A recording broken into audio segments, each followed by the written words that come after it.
comprends pas pourquoi Julie, elle trouve pas de mec. Elle est canon, elle est drôle, elle est intelligente.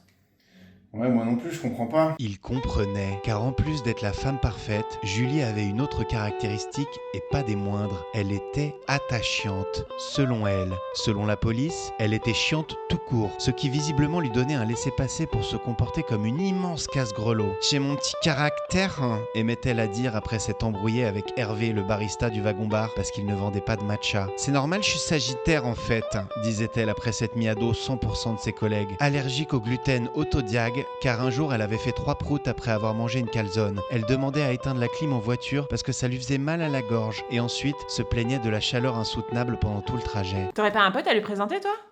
Je sais pas.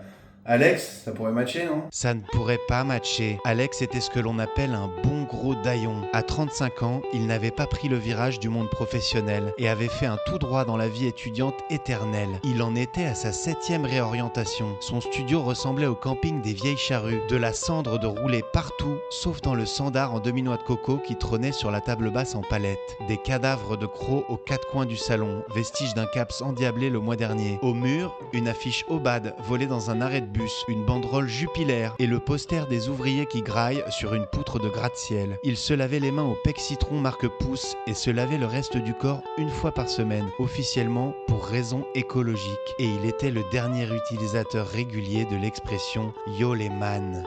Non, Alex, ça va pas le faire, il est gémeaux. Attends, t'es sérieuse là?